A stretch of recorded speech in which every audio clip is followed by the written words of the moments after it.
Olá, pessoal! Hoje a gente vai mergulhar fundo nas novas reviravoltas de um caso que chocou o Brasil inteiro, a morte do cão-orelha. O que parecia ser uma história trágica de crueldade animal acabou virando uma trama bem mais complexa, sabe? Com suspeitos sendo inocentados e até um paradoxo legal que ninguém esperava. Então vamos juntos entender o que as investigações revelaram de verdade até agora. Para a gente entender o tamanho da comoção, primeiro a gente precisa entender quem era o Orelha. Ele não era só um cachorro que vivia na rua, não. Ele era parte da paisagem, da rotina da Praia Brava, lá em Florianópolis. Por quase 10 anos, a vizinhança inteira cuidou dele, alimentou, deu carinho. Ele era, como disse o morador, um verdadeiro mascote do lugar. Bom, vamos voltar então para o começo de tudo, né? O que deu o pontapé inicial nessa história toda.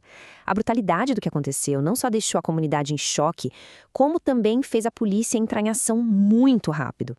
E a cronologia dos fatos é bem rápida e muito triste. No dia 4 de janeiro, o Orelha foi encontrado muito mal. Os ferimentos eram tão graves que, no dia seguinte, não teve jeito. A eutanásia foi a única saída. E já no dia 6, a dor da comunidade se transformou oficialmente num inquérito policial.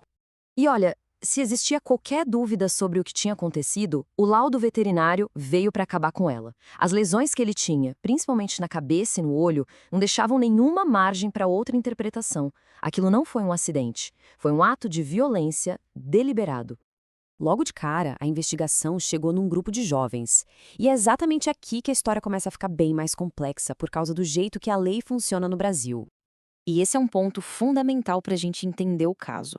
No Brasil, menores de 18 anos não cometem crimes.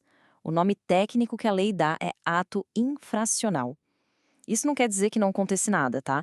Significa que eles são julgados por uma lei diferente, o Estatuto da Criança e do Adolescente, o ECA, que tem um foco em medidas socioeducativas.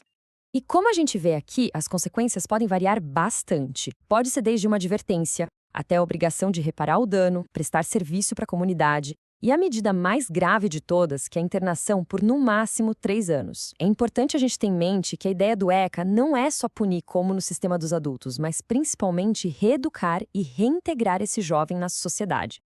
Mas a história não parou nos adolescentes, não. A investigação acabou descobrindo uma outra camada. Uma coisa totalmente nova que colocou adultos no meio de um processo criminal separado. O caso ganhou um capítulo novo quando o porteiro de um condomínio, que era uma testemunha bem importante, denunciou que foi intimidado. Imagina só, os pais e um tio de 2 dos adolescentes foram até a portaria para confrontar o cara. E essa cena toda foi registrada por câmeras de segurança, o que levou a polícia a abrir um outro inquérito, dessa vez por ameaça. E aqui que a gente chega num ponto, surpreendente. Os 3 adultos foram indiciados por coação no curso do processo. Isso é um crime que está lá no Código Penal e a pena pode chegar a 4 anos de prisão.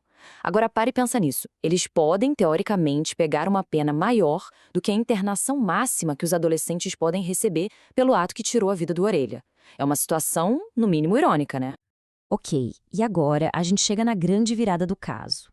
As atualizações mais recentes mudaram completamente o cenário da investigação, desafiando tudo aquilo que a gente achava que sabia no começo.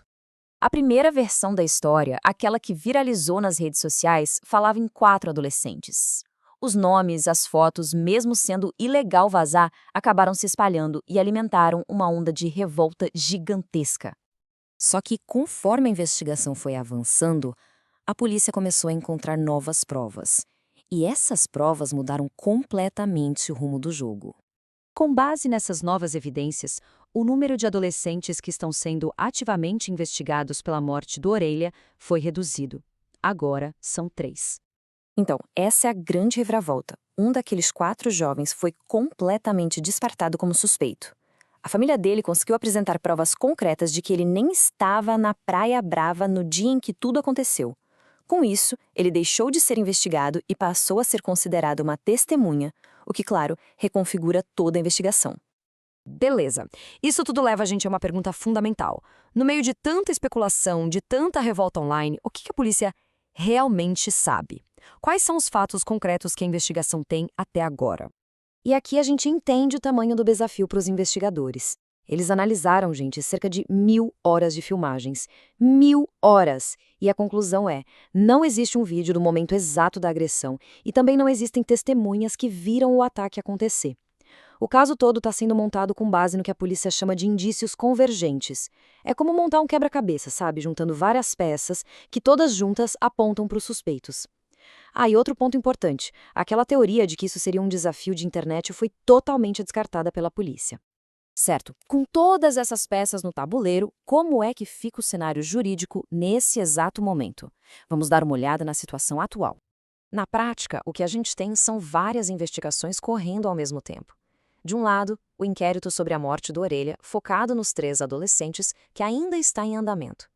Em paralelo, o caso de coação contra a testemunha, envolvendo os 3 adultos, já foi concluído e eles foram formalmente indiciados. E, para completar, ainda existem outras investigações sobre atos de vandalismo e injúria que aconteceram na mesma região e que podem ter ligação com os jovens. E claro que um caso como esse não ia ficar só na esfera policial, né? A morte do Orelha acabou sendo o estopim para reacender uma das discussões mais antigas e acaloradas que a gente tem no Brasil. A questão da maioridade penal e como a lei deveria tratar atos de extrema crueldade quando são cometidos por jovens. E é essa reflexão final que o caso impõe pra gente. A comoção toda pela morte da Orelha não é só sobre buscar justiça para um animal. Ela nos força a encarar essas perguntas bem difíceis sobre responsabilidade, sobre punição e, no fim das contas, sobre o que a gente espera das nossas próprias leis. A investigação continua, mas as perguntas que ela levantou, essas com certeza vão continuar ecoando por muito tempo.